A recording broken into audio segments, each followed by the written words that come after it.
সকল দলের কর্মীদের নেতাদেরকে আহ্বান জানাবো, জমিন আল্লাহ, আমরা আল্লাহর, হুকুম চলবে আল্লাহ। সুতরাং এই দাওয়াত দিতে হবে।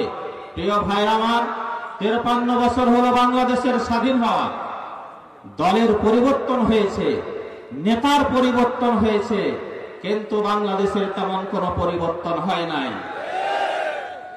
বলবেন তাহলে কি কোনো উন্নতি হয় নাই? হ্যাঁ, উন্নতি বাংলাদেশে কিছু হয়েছে, কিন্তু তার চাইতে হাজার গুণ বেশি হয়েছে দুর্নীতি।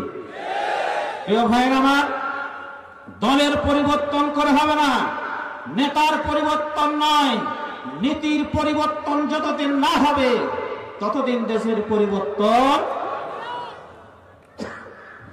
পরিবর্তন করতে চাইলে নীতির পরিবর্তন ছাড়া সম্ভব নয়।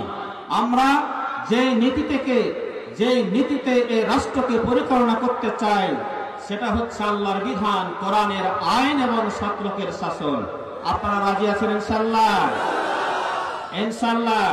ভাইরা আমার, আমরা এই দেশবাসীকে বলতে চাই, দেশ থেকে যদি দুর্নীতি হটাতে হয়, দেশকে যদি দুর্নীতি মুক্ত করতে হয়, তাহলে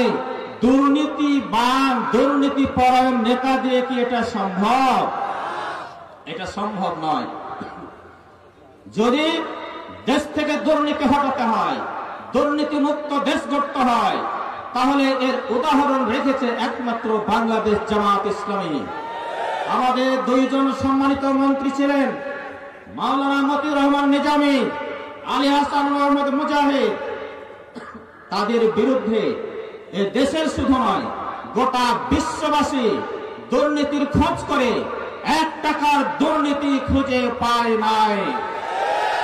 আমরা দেশবাসীকে এইরকম নেতা উপহার দিতে চাই, যারা শুধুমাত্র আল্লাহর ভয়ে, আখিরাতের ভয়ে, দুনিয়ার সব ধরনের ভোগকে লাথি মেরে আল্লাহর হুকুম পালন করার জন্য কাজ করবে, যারা দেশের মুক্তির জন্য কাজ করবে, যারা দেশের ইনসাফ প্রতিষ্ঠার জন্য কাজ করবে। জামাত ইসলামী হচ্ছে সেই দল। প্রিয় ভাইরা আমার, সর্বশেষে আমার কথা শেষ, একটাই কথা বলতে চাই, সবাইকে দেখা হয়েছে, বাকি আছে কোন দল? একটি মাত্র দল বাকি আছে। আপনাদের বিবেকের কাছে আমাদের দাবি, একটিবার সুযোগ দেন, আমরা ইনশাআল্লাহ এই দেশকে দুর্নীতিমুক্ত বাংলাদেশ আপনাদেরকে উপহার দেব ইনশাআল্লাহ। প্রিয় ভাইরা আমার, দুর্নীতিমুক্ত দেশ গড়ার জন্য দুর্নীতিমুক্ত নাগরিক এবং দুর্নীতিমুক্ত নেতার প্রয়োজন। আমরা দুর্নীতিমুক্ত নেতা তৈরি করার বিভিন্ন কর্মসূচি হাতে নিয়েছি। তার একটি ছোট্ট কর্মসূচি হচ্ছে রহনপুরে তাফিমুল কোরআন একাডেমি। আপনারা বিভিন্ন ব্যানার দেখতে পাচ্ছেন, খোয়ার মোড়ে একটা প্রতিষ্ঠান তৈরি করেছে, মাদ্রাসা। এখানে আপনাদের সন্তানদেরকে দেওয়ার চেষ্টা করবেন। আজকে আমাদের মাননীয় প্রধান অতিথি একজন ফকির আসলো, ভিক্ষা চাইলো। মাননীয় প্রধান অতিথি বললেন টাকাটা আমি আগে দিব। দেওয়ার পর জিজ্ঞেস করছে ফকিরকে, বাবারে বাংলাদেশে ভোট হবে জানো? জানি বাবা। ভোট দিতে হবে জানো? জানি বাবা।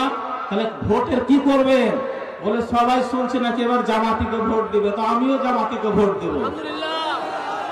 আজকে বাংলাদেশের আনাচে কানাচে, গ্রামে গঞ্জে কথা একটাই, দেখেছি সবাইকে, দেখবো এবার জামাত ইসলামীকে। আপনাদের সকলকে ঐক্যবদ্ধ হয়ে এদেশের মানুষকে ঐক্যবদ্ধ করার উদাত্ত আহ্বান জানিয়ে সকলকে ধন্যবাদ জানিয়ে কথা শেষ করলাম। ওয়াখির দাওয়ানা আলহামদুলিল্লাহি রাব্বিল আলামিন।